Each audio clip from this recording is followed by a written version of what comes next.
මානව සංහතියේ අභිවෘද්ධිය උදෙසාම විකසිත වන වගයි.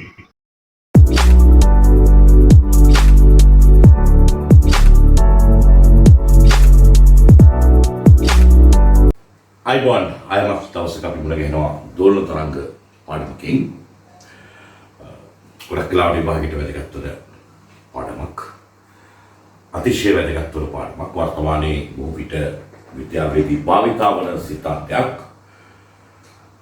විශේෂයෙන්ම ලෝකයේ ගොඩක් ස්ථානවල විද්‍යාවේ දෙන ගොඩක් ස්ථානවල යොදා ගැනෙන සිතාන්තයක්. එය ඩොප්ලර් ආචරණය කියලා අපි හඳුන්වනවා. ඒතර අද අපි කතා කරන්න උත්සාහ කරන්නේ ඩොප්ලර් ආචරණය පිළිබඳවයි. කුමක්ද ඩොප්ලර් ආචරණය කියලා හුවත් ඔබට දෙන්න තියෙන්නේ බොහොම සරල උත්තරයක්. සාමාන්‍යයෙන් තරංග නිකුත් කරන ප්‍රභාවයත් ඒ වගේම එය ලබා ගන්නා නිරීක්ෂකයා උට අපි දෙනවා රිසීවර් කියලා නිසා R කියන සංකේතය. ප්‍රභාවයේ සෝස් කියන නිසා S කියන සංකේතය. දෙන්න අතර පරතරය කාලයත් එක්ක වෙනස් වෙන්නේ නැත්තම්. ඒ කියන්නේ මොකද? දෙන්නම එකම තැන දෙන්නම නිශ්චල වෙලා ඉන්නවා. ඒවත් නැත්තම් දෙන්න සමාන වේගවලින් යනවා.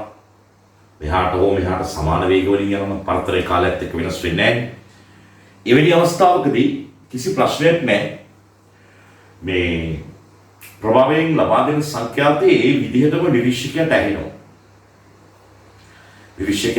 කිසි ප්‍රශ්නයක් නැහැ. right නිශ්චකයට ඇහෙනවා. නමුත් දෙන්න අතර සාපේක්ෂ චලිතයක් තියෙනවා. දෙදෙනා අතර පරතරයේ කාලයත් එක්ක වෙනස් වෙනවා.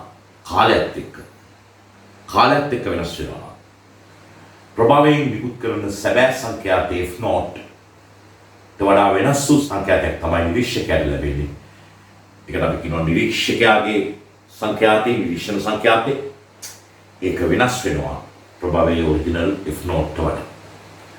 එනම් ප්‍රභාවය සහ නිරීක්ෂකයා අතර සාපේක්ෂ චලිතයක් හට ගන්නා විට ප්‍රභාවයෙන් ලබා දෙන සැබෑ සංඛ්‍යාතය එලෙසින්ම නිරීක්ෂකයාට නොලැබීමේ සංසිද්ධියක් කියනවා ඩොප්ලර්ගේ ආචරණය කියලා. විස්තර කරන්නේ ඩොප්ලර් ආචරණය පාවිච්චි කරලා. එතනම මේක ඇල්බර්ට් අයින්ස්ටයින්ගේ සාපේක්ෂතාවාදයට එක්ක යම් නෑකමක් තියෙන සිද්ධාන්තයක්.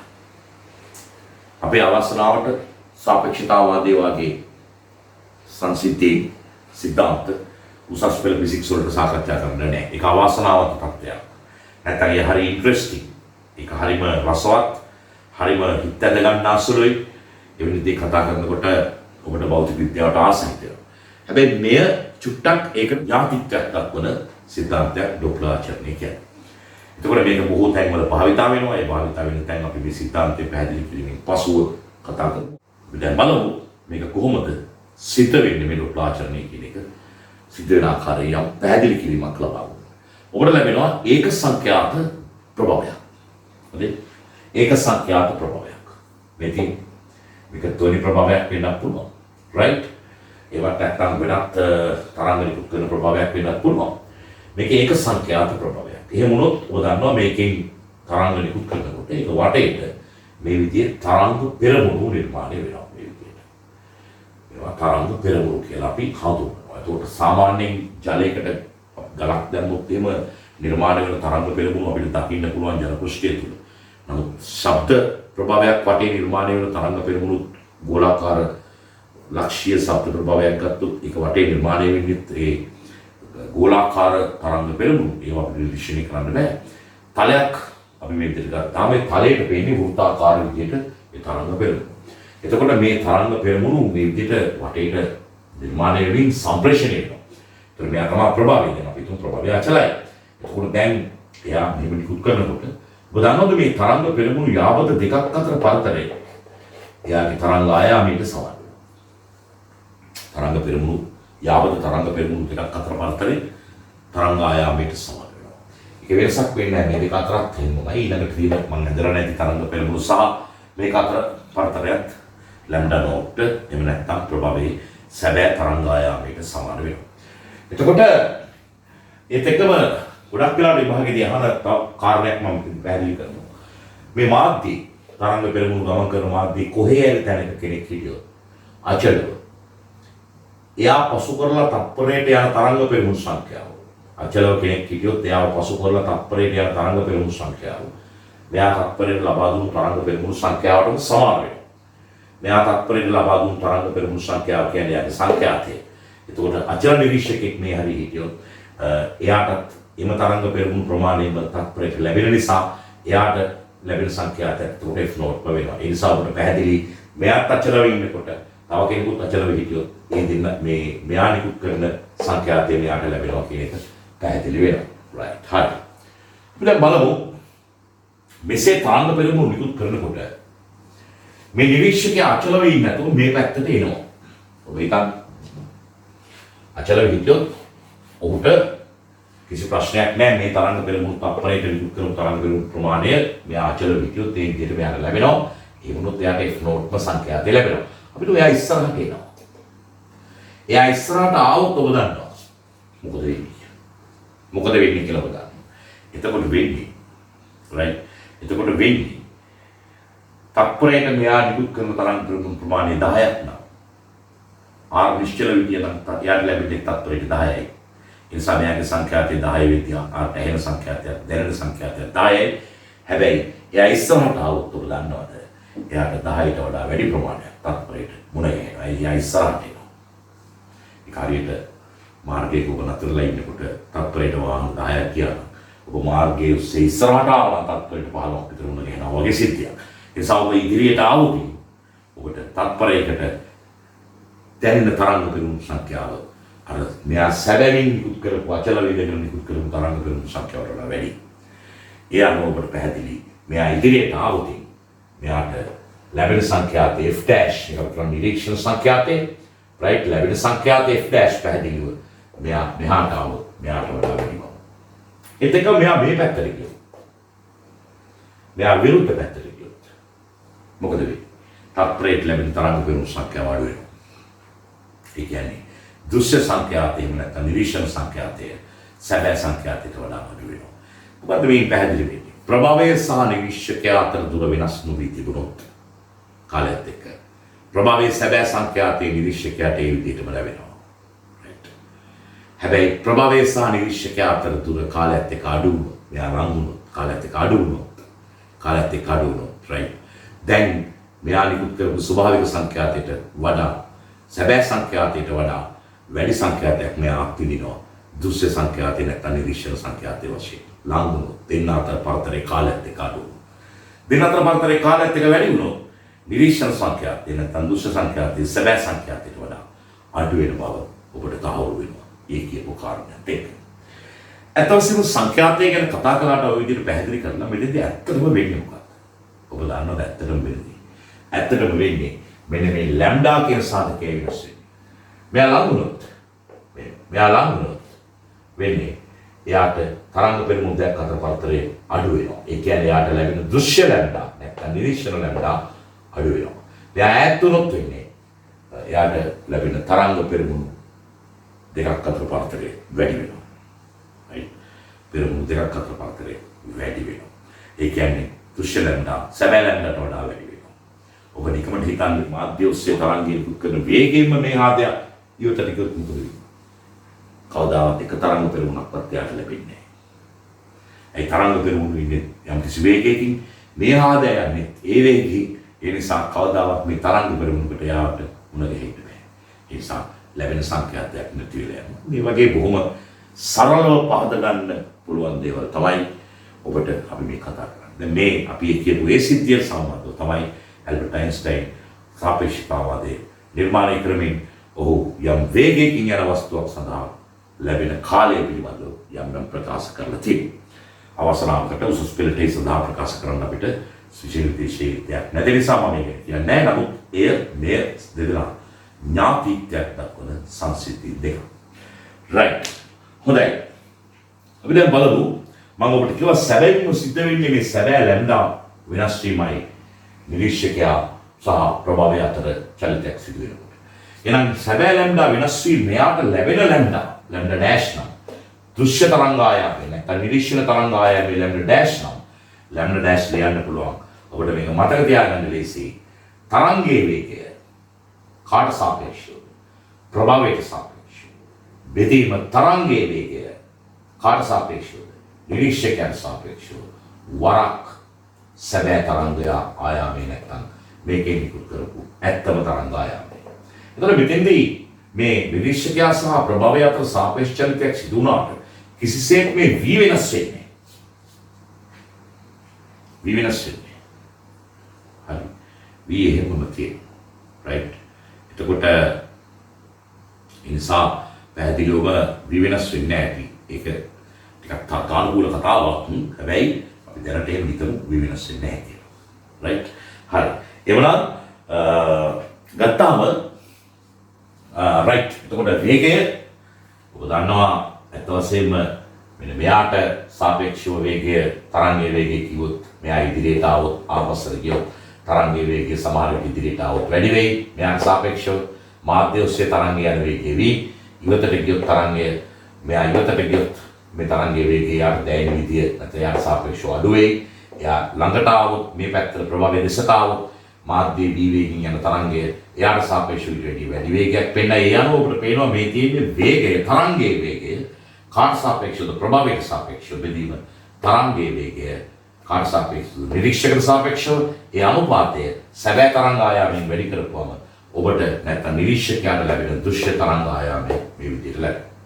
ඉතින් මේ දෙපැත්තටම v සමාන f ලැම්ඩා දැම්මම v වෙනස් වෙන්නේ නැහැ කියලා මම කිව්වේ හිතමු කියලා. v වෙනස් වෙන්නේ නැහැ කියලා හිතුවොත් මේ ලැම්ඩා වෙනුවට ඔබට පුළුවන් ලියන්න v බෙදීම f dash කියලා. f dash කියන්නේ මෙයාට ලැබෙන සංඛ්‍යාතය. ඔබ v සමාන f ලැම්ඩා දැම්මම v බෙදීම f dash කියලා ලියන්න පුළුවන් ලැම්ඩා dash වෙනුවට.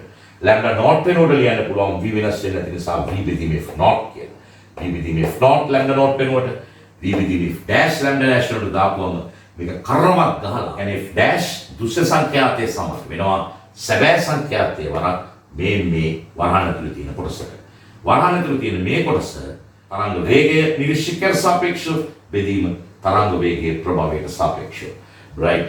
එතකොට අපිට පේනවා මේ දෙවෙනි සම්බන්ධතාවයේදී ලැබිලා තියෙන තරංග ආයාම සම්බන්ධතාවයට ලැබුණු එකේ උඩ යට මාරු වෙලා කියලා. මෙතන තියෙන්නේ වේගය ප්‍රභවයට සාපේක්ෂව, වේගය නිරීක්ෂකයට සාපේක්ෂව. මෙතෙන්ට එනකොට වේගය ප්‍රභවයට සාපේක්ෂව යටට ගිහින් තියෙනවා. වේගය නිරීක්ෂකයට සාපේක්ෂව උඩට ගිහින් තියෙනවා. මෙතන ඊට යට එක, මෙතන උඩට ඇවිත් තියෙනවා. right. එසේ වෙන්න හේතුව v සමාන f ලැම්ඩා දැම්මට පස්සේ ලැම්ඩා ඩෑෂ් මාරු වෙන්නේ v බෙදීම f ඩෑෂ් හැටියට, ලැම්ඩා not මාරු වෙන්නේ v බෙදීම f not හැටියට. v වෙනස් වෙන්නේ නැtei කියලා අපි සලකපු නිසා right. විවාදාත්මකයි කියලා මම කිව්වා. නම් ඒ ලෙවල් ළමයි එච්චර දුරට හිතන්න ඕනේ නැහැ. v වෙනස් වෙන්නේ නැහැ කියලා අපි හිතන හින්දා පැහැදිලිව right. අපිට v දෙපැත්තේ කැපිලා යනවා. කැපිලා යන්නේ ගොඩක් වෙලාවට මෙන්න මේ සම්බන්ධය අපිට පාවිච්චි කරන්න පුළුවන්කම ලැබෙනවා. ගොඩක් කලාතුරකින් වාගේ මේ සම්බන්ධයත් අපි නෝන. මේක මතකයේ තබා ගත යුතු සම්බන්ධය. මේ ඇවිල්ලා දෘශ්‍ය තරංග ආයාමයේ වෙනස් වෙන විදිය. මේ ඇවිල්ලා දෘශ්‍ය සංඛ්‍යාතයේ වෙනස් වෙන විදිය. හැබැයි මෙතන තියෙන කොටස උඩයට අමාරු වෙලා තමයි මෙතෙන්ට එන්නේ. ගොඩක් වෙලාවට ප්‍රශ්න ඉන්නේ මේ යට කොටසෙන් තමයි ගොඩක් වෙලාවට ප්‍රශ්න ඉන්නේ. right. ඔබට දැන් පැහැදිලි මොකක්ද මේ උපාසනය කියවෙන්නේ. ඒකේ ප්‍රතිඵලය ඔප්පු කිරීම ඔබට උසස් පෙළට නැහැ. නමුත් ඒ වුණාට ඔබට යවක් තේරෙනවා මෙහෙම වෙන්න පුළුවන් කියන එක. ඒ නිසා මේ ප්‍රතිඵල දෙක පාවිච්චි කරලා ගණන් දෙකීම විතරයි උසස් පෙළට ඔබට තියෙන්නේ. right. අපි එනම් පොඩි උදාහරණයක් මේ දෙක සම්බන්ධව කතා කරලා ඊළඟට තවදුරටත් පැහැදිලි කරගමු. ready. right. අපි දැන් කතා කරමු හදන්නේ මොකක්ද දෙකක්. එකක් ගිලන් රථයක්. ඇම්බියුලන්ස් කියලා මම දාලා තිනකොට පේනවා ඒ අකුර දාලා තිනවා ගිලන් රථයක්. එතකොට එයා නලා ගහගෙන යන්නේ ඕන් එක නාද කරමින් යන්නේ. එතකොට තවත් මෝටර රථයක් මම කාර් කියලා දාලා තිනවා C. එයා මේ විදිහට ගිලන් රථයේ දෙසට වේගයෙන් එනවා. එතකොට මේ ගිලන් රථයේ දෙසට වේගයෙන් එන මෝටර රථයේ වේගය මම අරන් තියනවා 40යි කියලා. එකම ගිලන් රථයේ ඊට වඩා වැඩි වේගයකින් එනවා මෝටර රථයේ දෙසට 60යි මිශ්‍රණ එක කියලා මම අරන් තියනවා. එතකොට මේ වේග දෙක පාවිච්චි කරලා අපි ඩොප්ලර් ගානක් දල වශයෙන් හදන්න යන්නේ. එතකොට මෙතෙන්දී ගොඩක් වෙලාවට ඔයාලට විභාගෙට ඉන්නේ මතක තියාගන්න මේ වස්තුන් දෙකෙන් එකයි චලනය වෙන අවස්ථාව. එකක් චලනය වෙන අවස්ථාවක් විතරයි එන්නේ. නමුත් අපි දෙකක්ම චලනය වෙන අවස්ථාවක් කරමු සිද්ධාන්ත වශයෙන් වඩා පැහැදිලි වෙන්න. එතකොට ඔබට එකක් චලනය වෙන අවස්ථාව ලේසියෙන් කරගන්න පුළුවන්. right. ඒ නිසා කලබල වෙන්න ඕනේ. ඔබට දෙකක් චලනය වෙන අවස්ථාවක් එන්නේ නැහැ. එකක් චලනය වෙන අවස්ථාවක් තමයි ඔබට ගොඩක් වෙලාවට එන්නේ.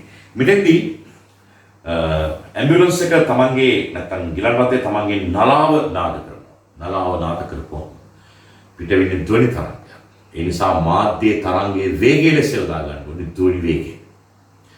ධ්වනි වේගය. හොඳට අහගෙන ඉන්න. ධ්වනි වේගය. ධ්වනි වේගය 330යි ms ශ්‍රේණියක කියලා මම අරගෙන තියෙනවා. එතකොට බැරි වෙලා විදිහකින් ලයිට් එකක් සම්බන්ධව ආලෝකයේ සම්බන්ධව දැන් ගිලන් රථයේ යම් ආලෝකයක් ලබා දෙනවා. ඒ නිරීක්ෂකයාට කොහොමද කාර්යකේ ඉන්නේ කියලාට පේන්නේ කියලා අදින්න ඕන. එතන ඉන්නේ විදුලි චුම්බක තරංගයක් කියන්නේ. එතකොට එය වේගයේ 3 වැඩි කිරීම 10/8ක් පාවිච්චි කරන්න වෙනවා. විදුලි චුම්බක තරංග සඳහා උත්පාදනය පාවිච්චි කිරීමේදී.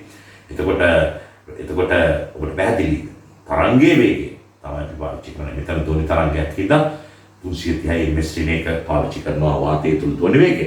දැන් මෙයා තමයි ප්‍රභාවය ලෙස හැසිරෙන්නේ. මොකද මෙයා තමයි නලාව ගහන්නේ. ඒ නිසා මෙයා ප්‍රභාවය.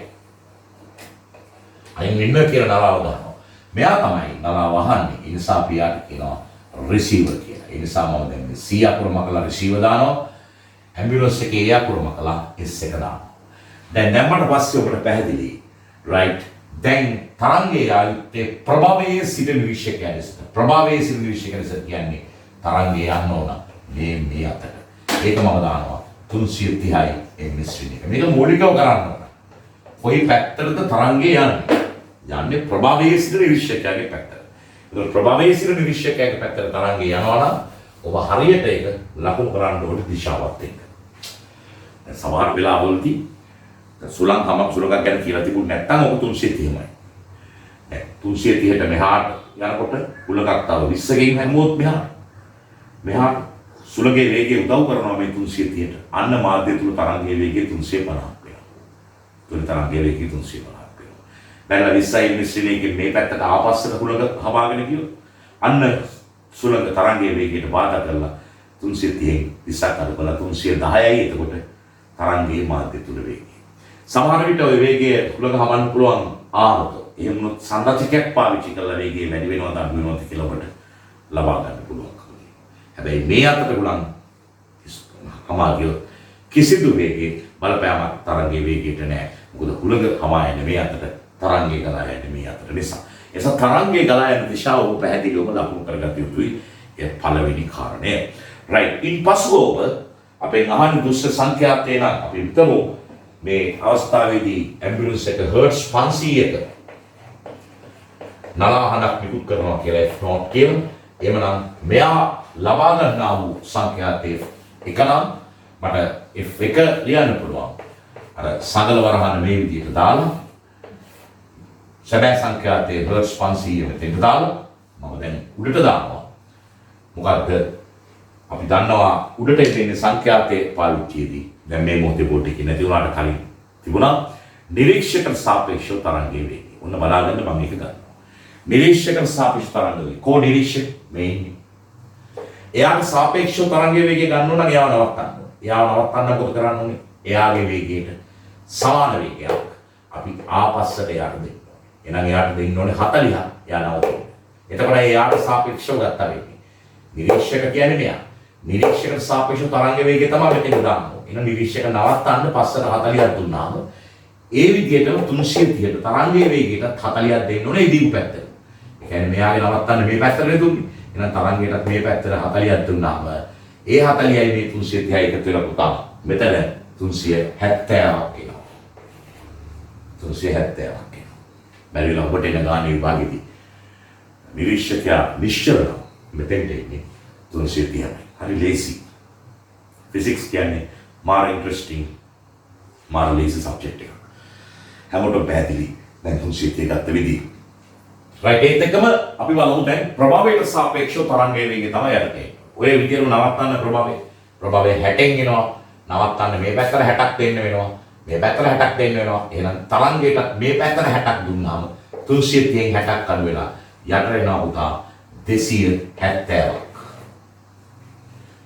right. 270ක් 330න් 60ක් අඩු වුණාම 270ක්. ඉතින් ඔබට මේක සුළු කරලා හර්ට්ස් වලින් F එක හොයන්න පුළුවන්. ඔච්චරයි හදන්න. පොඩිම සරල බොහොම පුංචි සිද්ධියක්. මේවා කරන්නේ ඇයි අපි? මේවා කරන්නේ දරුවන්ට සිද්ධාන්ත හරියට කිරිලා නැහැ කියලා දරුවෝ මට කියපු නිසා. ඒ ඇයට උදව්වක් හැටියට තමයි මේ මූලික සිද්ධාන්ත ටික දල වශයෙන් කෙටි වේලාවක් තුල ඔබට පැහැදිලි කිරීමක් අපි කරන්නේ. ඒ නිසා මේවෙන් ප්‍රයෝජන ගනී කියලා මම හිතනවා. ඒ නිසා ඔබට පැහැදිලි කරන් දෙන්න දෙපැත්තට ගියා නම් මොකද වෙන්නේ? බැරි වෙලා මෙයා 40න් මේ පැත්තට ගියා. එහෙනම් යා නවත්තන්න මේ පැත්තට 40 දෙන්න වෙනවා. එහෙමනම් මෙයාගේ මේ පැත්තට 40 දුන්නා මෙතන 290යි තුනේ. පැහැදිලිනේ. ඒ වගේම මෙයා නිශ්චල විදියට නම් මෙතන යා නවත්තන්න මොකුත් දෙන්න වෙන්නේ නැහැ. එහෙම 330 තමයි මෙතෙන්ට වැටෙන්නේ. ওই විදිහට අපිට දුෂ්ට සංඛ්‍යාතය ලබා ගන්න පුළුවන්. අවශ්‍ය නම් දුෂ්ට තරංග ආයාමයේ ওই විදිහටම කරන්න පුළුවන්. එහෙනම් 270 වෙනි උඩට 370 වෙනි පහළට මෙතෙන්ට ලැම්ඩා 1 මෙතෙන්ට ඔරිජිනල් තරංග ආයාමයේ ඒක සංඛ්‍යාතය දන්නවා. තරංගයේ වේගය 330යි කියලා දන්නවා. v සමාන f ලැම්ඩා දාලා ඔරිජිනල් ලැම්ඩා හොයන්න පුළුවන්. සැබෑ තරංග ආයාමය ඒක දාලා ඔබට දුෂ්ට තරංග ආයාමය ලබා ගැනීම හැකියාව තියෙනවා. ඉතින් මේක විවිධ ස්වරූප වලින් අහන්න පුළුවන්. දැන් උදාහරණයක් හැටියට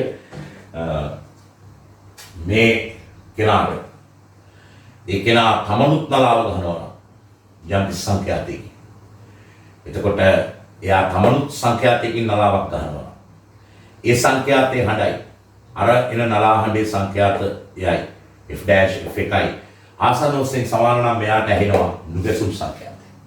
තමන් විසින් නාද කරන නලාව ඒ විදිහටම සංඛ්‍යාතයේ ඔරිජිනල් සංඛ්‍යාතයෙන් තමන්ට ඇහෙනවා. ඒ කියන්නේ මෙයා නලාවක් ඇහුවා.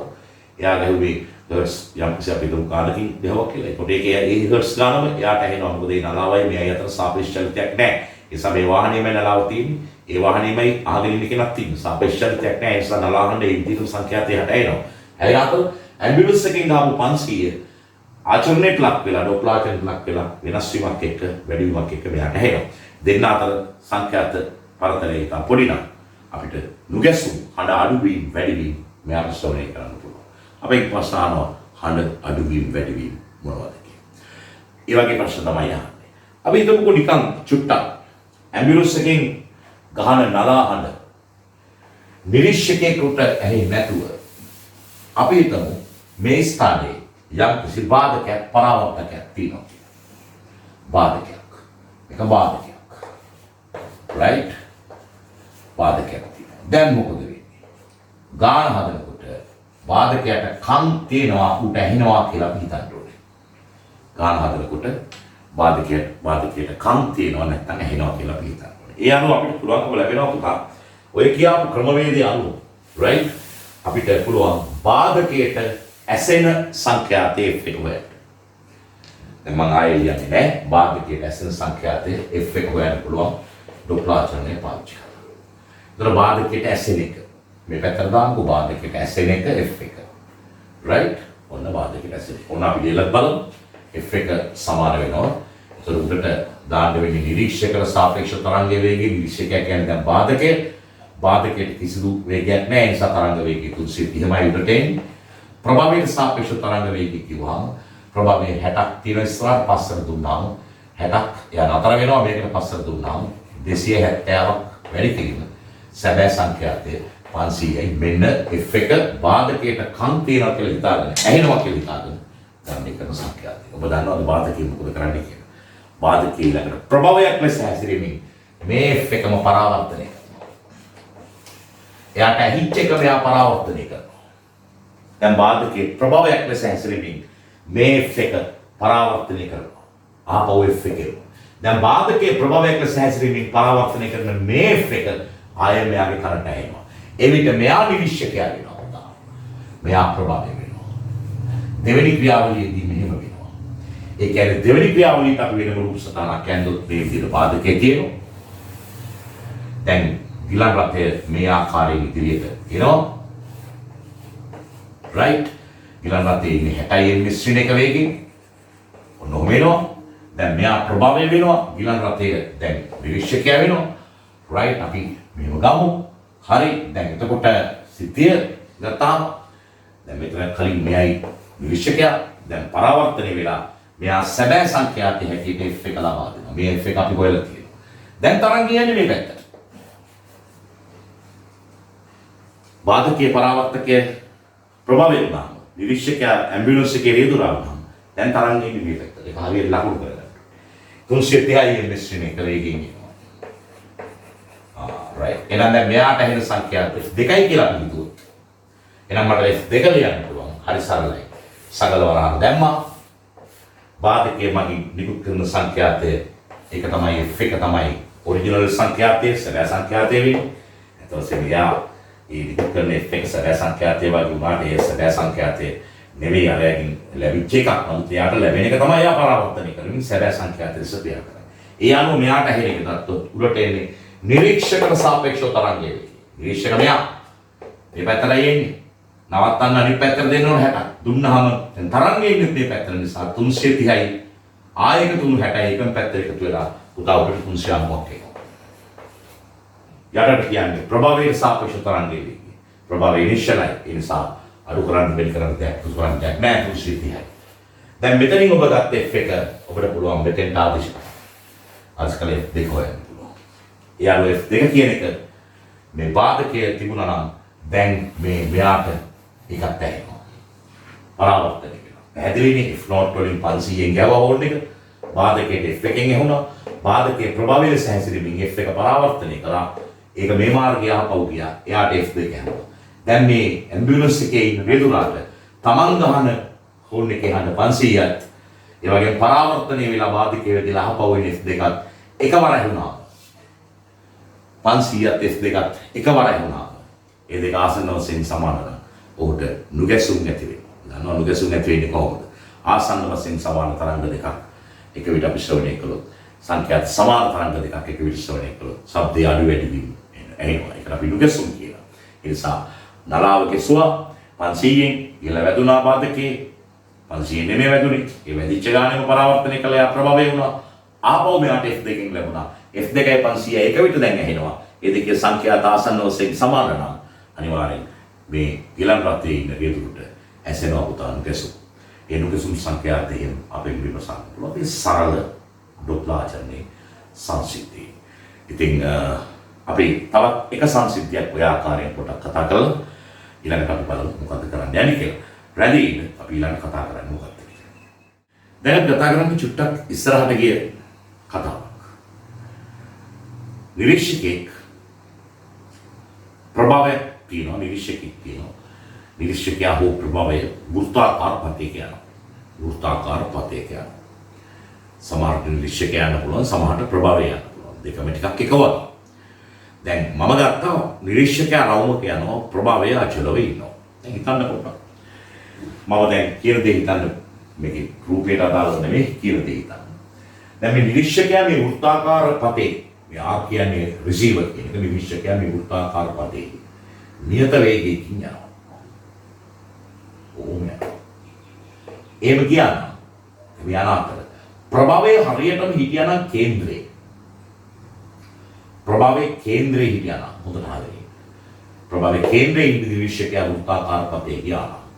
නිරීක්ෂකයා කොතන හිටියත් ප්‍රභාවයේ සහ නිරීක්ෂකයා අතර දුර එක සමානයි. දුර එක සමානයි. නිරීක්ෂකයා සහ ප්‍රභාවය අතර දුර එක සමානයි. ඔබ දන්නවා ඩොප්ලාචරණයේ සංඛ්‍යාත වෙනසක් වෙන්න නම් කාලයත් එක්ක දුර වෙනස් වෙනවා. එවනම් ප්‍රභාවයේ මැදේදී කේන්ද්‍රයේ නිරීක්ෂකයා වෘත්තාකාර පතේ ගියා. හැම වෙලේම නිරීක්ෂකයා ශ්‍රවණය කරන්නේ ප්‍රභාවයෙන් දින සැබෑ සංඛ්‍යාතයයි. ඇයි? කාලයත් එක්ක දුර වෙනස් වෙන්නේ නැහැ. ස්ථාපනය නෙමෙයි මම කියන්නේ. දුර වෙනස් වෙන්නේ. දුරයි වෙනස් වෙන්නේ. ප්‍රභාවයේ සහ නිරීක්ෂකයා අතර කිරිතන දුර ඒක වෙනස් වෙන්නේ නැහැ. right. ඒ නිසා හැමතිස්සෙම සමදුරින් ඉන්නේ ප්‍රභාවයේ නිරීක්ෂකයා. ඒ නිසා ප්‍රභාවයේ දින සංඛ්‍යාතය ඒ විදිහටම නිරීක්ෂකයාට ලැබෙනවා. නිරීක්ෂකයා රවුමයේදී ප්‍රභාවයේ මෙතන හිටියා. නමුත් ඒක එනම් ඔහුගේ නිරීක්ෂණ සංඛ්‍යාතය හරියටම දුෂ්‍ය සංඛ්‍යාතයේ පැහැදිලිවම ප්‍රභාවී සංඛ්‍යාතයට සමානයි. මම හිතන්නේ ඒක ඔබට තේරුම් ගන්න පුළුවන්. නමුත් මම මෙතන ඇදලා තියෙන ඊට වඩා වෙනස් දෙයක්. ප්‍රභාවයේ ඉන්නේ මෙතන. ප්‍රභාවයේ ඉන්නේ මෙතන. එතකොට ප්‍රභාවයේ මෙතන ඉන්නකොට තමයි නිරීක්ෂකයා මෙහෙම යන්නේ. ප්‍රභාවයේ. යන්නේ අක්සිලියා කියලා වගේ වේගයකින්. ඒක මුගියාර ස්පර්ශී වේගයෙන් එයා මෙහෙම රවුමේ යනවා. ප්‍රභාවයේ තරමක් මෑත දුරකින් හැබැයි වෘත්තයෙන් පිටත මෑත දුරක ඉන්නවා. T සමානයි බිඳුවේදී කාලයම ඉන්න පටන් ගත්තා. ප්‍රභාවයේ ඉන්නේ නිරීක්ෂකයා ඉන්නේ මෙතන. හිතන්න කාලයම ඉඳි පටන් ගත්තී නිරීක්ෂකයා ඉන්නේ මෙතන. ඒ කියන්නේ කාලයම ඉන්න පටන් ගත්තී නිරීක්ෂකයාගේ චලිත දිශාව තියෙන උඩාටට. ඒ චලිත දිශාව හරියටම ප්‍රභාවයේ සහ නිරීක්ෂකයා යාකරන රේඛාවට ලම්බකයි. ඒ නිසා මේ මොහොත සැලකුවොත් මේ මොහොතේ දෙන්න අතර පරතරය වෙනස් වෙන්නේ නැහැ. හේතුව මොකද මේ මොහොතේදී වේගය තියෙන්නේ ඔය ප්‍රභවයේ සහ නිරීක්ෂකයේ යාකරන රේඛාවට ලම්බව. එන්නේ ඒ නිසා වෙන්න පුතා ඒ ලක්ෂයේදී ඔබට ලැබෙනවා F0 සංඛ්‍යාතයේම ප්‍රභවයෙන් නිකුත් කරන F0 සංඛ්‍යාතයේම ඒ ලක්ෂයේදී ඒ විදිහට නිරීක්ෂකයා ශ්‍රවණය කරනවා. ඕම ඇවිල්ලා අපිට පේනවා මෙතන ඉඳන් මං ගන්න ස්පර්ශකයේ මේ රූපේට. ඒ ස්පර්ශක ස්ථානයේ තමයි හරියටම VR එල්ල වෙන්නේ. කාගේ පැත්තටද? ප්‍රභවයේ පැත්තට. හරියටම VR ප්‍රභවයේ පැත්තට එල්ල වෙන මොහොතේ තමයි. අනිත් හැම වෙලාවකම VR ගේ සංරචකයක් තමයි. දැන් මේ වගේ තරක් ගත්තොත් මේ වගේ තරක් නිරීක්ෂකයා ඉන්න අවස්ථාවක් ගත්තොත් නිරීක්ෂකයා සහ ප්‍රභවයේ යාකරන රේඛාව ආරම්භ වේගය තියෙනවා. යාකරන රේඛාව. එහෙනම් වේගයෙන් සංරචකයක් විතරයි යාකරන රේඛාවට බලපාන. වේගයේ සංරචකයක්. අපිට අවශ්‍ය වෙන්නේ හැම වෙලෙම ප්‍රභවයේ සහ නිරීක්ෂකයා යාකරන රේඛාව ඔස්සේ තියෙන වේගය. ඒතර මේ වගේ තැනක ප්‍රභවයේ හිටියොත් එහෙම ඒ ප්‍රභවයේ වේගය ඔය වගේ පැත්තට ස්පර්ශීය තියෙන්නේ. මේ යාකරන රේඛාවට එන්නේ ස්පර්ශීය වේගෙන් යම් සංරචකයක් විතරයි. බන්දර වශයෙන් ඔබට ඕන නම් මෙහෙම ඇදලා පෙන්නන්න. මේ විදිහට. ඒතර වේගය මේ පැත්තට ඔබ තියෙන්නේ. එතකොට ඔබට පේනවා මේකේ සංරචකයක් විතරයි මේ දිශාවට යන්නේ. නමුත් ඔබට පේනවා මේ ස්ථානයේ එනකොට හරියටම VR වේගය. මේ මොහොතේ බීට එන මොහොතේ හරියටම VR ප්‍රභව දිශට එල්ල වෙනවා. ඒ නිසා දෙදෙනා අතර දුර අඩුවීමේ ශීඝ්‍රතාව උපරිම වෙනවා මේ ස්ථානයේ. ඔබ දන්නවා දෙදෙනා ලං වෙන ශීඝ්‍රතාව උපරිම වෙනකොට තමයි වැඩිම සංඛ්‍යාත ශ්‍රවණය වෙන්නේ. ඔබට පේනවා මේ වැඩිම සංඛ්‍යාත ශ්‍රවණය වෙනවා B වල. ඒතකොට මෙතන ඉඳන් මෙතෙන්ට යාමට ගත වන කාලය සෑහෙන ප්‍රමාණයක්. right? ඊට පස්සේ B වල ඉඳන් C වලට එන්න ගත වන කාලය කොහොම පොඩි මේකට සාපේක්ෂව මේක ලොකු කාලයක් නියත වේගයෙන් යන්නේ මේක පොඩි කාලයක් C වලට එනකොට එයාගේ වේගය ආයේ මේ පැත්තට තියෙන්නේ. ආයේ මෙතන තත්ත්වෙමයි ඉන්නේ. මොකද දෙන්න යාකරන රේඛාවට ලම්බක වේගය තියෙනකොට ඒ මොහොතේදී කිසිම ආචරණයක් සිදු වෙන්නේ නැහැ. මෙයාගේ සංඛ්‍යාත ඒ විදිහටම මෙයාට ශ්‍රවණය වෙනවා. මේ බලන්න. මෙතෙන් ගියාපව F0 වල වෙනවා. ඒ කියන්නේ මේ C අක්ෂය. ඒ විදිහටම ඔබ ගියාම ඔබට වෙනවා ආපසු මෙහෙම යාමේදී right ප්‍රභවයෙන් නිරීක්ෂකයා ඉවතට වැඩිම වේගෙන් යන අවස්ථාව. වැඩිම වේගෙන් යන අවස්ථාව VR මේ ස්පර්ශකයේ ඔස්සේ. එනම් මෙතෙන් තමයි ඈත් වීම උපරිම ශීඝ්‍රතාවයෙන් සිද්ධ වෙන්නේ. ඒ නිසා සංඛ්‍යාතය ඈත් වෙනකොට අඩු වෙනවා කියලා ඔබ දන්නවා. ප්‍රභවයේ සහ නිරීක්ෂකයා අතර දුර ක්‍රමයෙන් වැඩි වෙද්දී සංඛ්‍යාතය අඩු වෙනවා කියලා ඔබ දන්නවා. ඒක අපි පැහැදිලි කළා කලින්.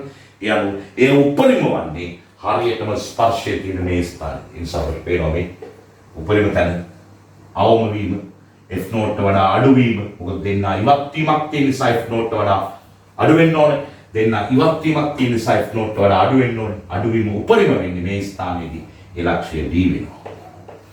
ඔබට පේනවා. ඊට පස්සේ නැවත කැරකිලා නැවත මෙතෙන්දි බිඳුව වෙනවා.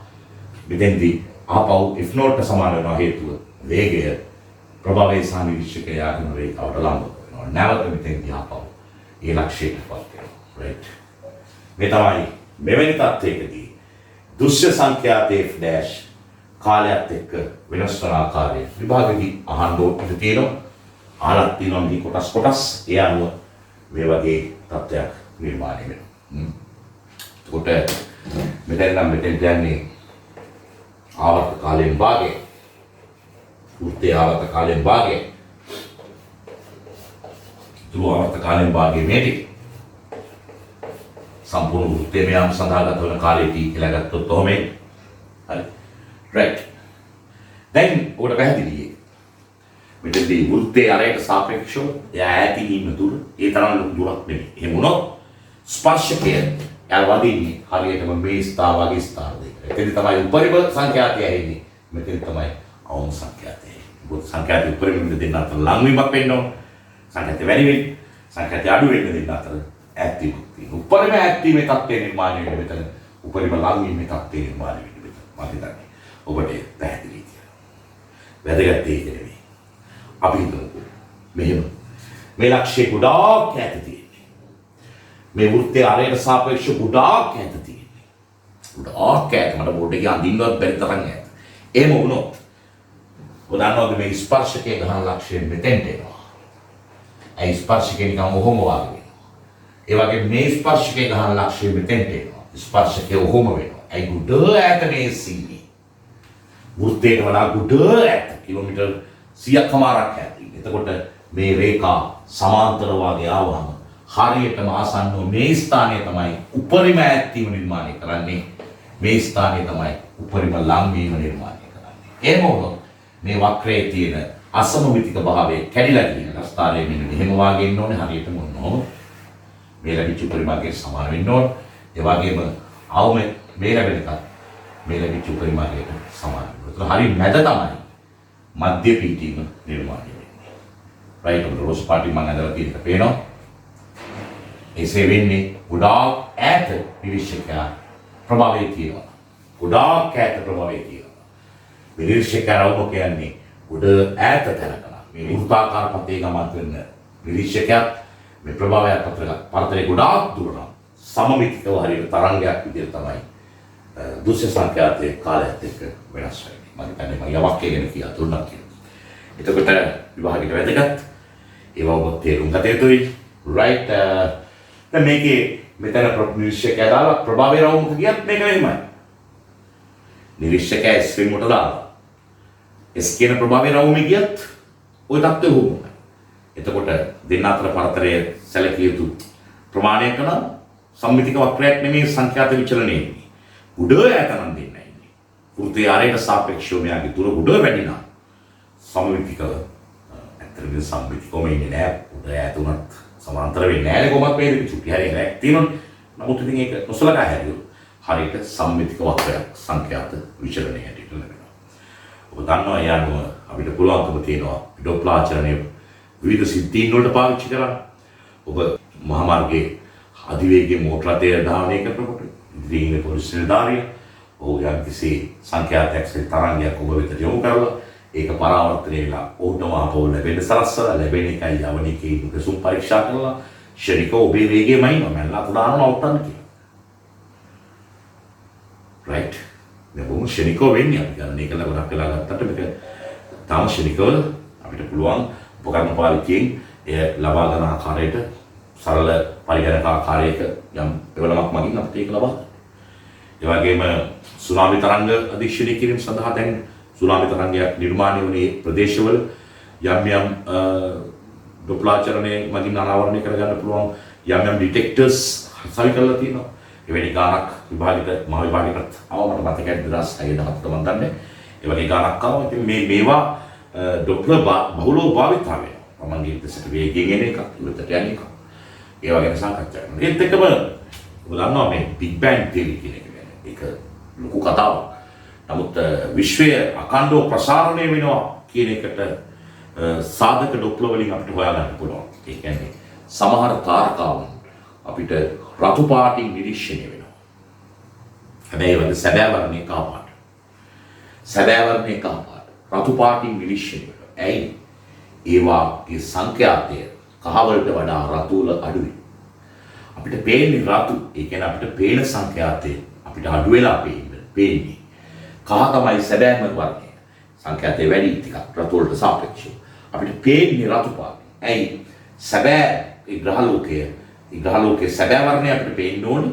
අපිට සාපේක්ෂව ග්‍රහ ලෝකයේ ග්‍රහ වස්තු නිශ්චලව තිබ්බනම් තමයි අපිට සැබෑ වර්ණය පේන්නේ. දැන් පේන්නේ රතු. ඒ කියන්නේ අපිට පේන වර්ණය අඩු වෙනවා. රයිට්.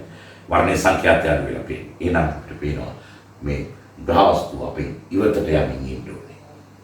සමහර ග්‍රහ වස්තු අවුරුදු ගාණක් තිස්සේ තවමත් ඒ රතු වර්ණයෙන් දිස් වෙනවා. සැබෑ වර්ණයේ කහ වර්ණයේ වූ ග්‍රහ වස්තු. ඒ අනුව මේ විශ්වයේම තවමත් ප්‍රසාරණය වෙමින් පවතිනවා කියන මතය යම් ආකාරයකින් සනාථ වෙනවා. ඉතින් මේවා ඉදිරියේදී ඔබ ෆිසික්ස් විතරක් කළොත් ඔබට ඉගෙන ගන්න පුළුවන්. ඉංජිනේරු විද්‍යාව හෝ එවත් නැත්නම් වෛද්‍ය විද්‍යාව කළොත් ඔබේ ෆිසික්ස් ඉගෙන ගැනීම ඇප්ලිකේෂන්ස් ටිකකට විතරක් සීමා වෙනවා. නමුත් ඔබ ෆිසික්ස්ම ඉගෙන ගන්න. ෆිසික්ස් ඩිග්‍රී එකක් ඔබ කළොත් ඔබට මේ ආසාවෙන් මේ සියල්ල ඉගෙන ගන්න පුළුවන්කම ලැබෙනවා. එහෙමනම් ඩොප්ලර් යතු තව භාවිත වන ස්ථාන තියෙනවා. අපේ හෘද ස්පන්දනයේ හෘදයට තරංගයක් යවලා රයිට් ඒක ආපසු අරගෙන හෘදයේ ගැස්සෙන වේගය මැනගන්න පුළුවන්. රුධිරය නාලිකා අපේ රුධිර නාල ඔස්සේ රුධිරය ගලා එන වේගය මැනගන්න පුළුවන්. ඒත් විභාගයට ආවිලා තියෙනවා. ඒ නිසා ඩොප්ලර් සඳහා භාවිතයන් අතිමහත් බහුලව ක්‍රියාත්මක වෙනවා. රයිට්. එහෙමනම් ඒවා සම්බන්ධව ඔබට අධ්‍යයනයක් ලබා ගන්න පුළුවන්කම ලැබෙයි. විශේෂයෙන්ම විභාගෙදිත් ඒ කුමන තත්ත්වයක්ද තියෙන්නේ කියන එක ඔබට වචනෙන් අකුරින් පැහැදිලි කරලා දෙති. මේ සරල සිද්ධාන්තය පාවිච්චි කරලා ගණන් හදන්න විතරයි විභාගෙදි බලාපොරොත්තු වෙන්නේ. රයිට් එවනම් ආපහු අලුත් දේශයකින් මේ විදියට ඔබ මුණ ගැහෙන්න බලාපොරොත්තු වෙන්නේ සමුගන්නටයි සූදානම් වෙන්නේ. ආයෙත් දවසක හම්බ වෙමු. ඉල්ලේන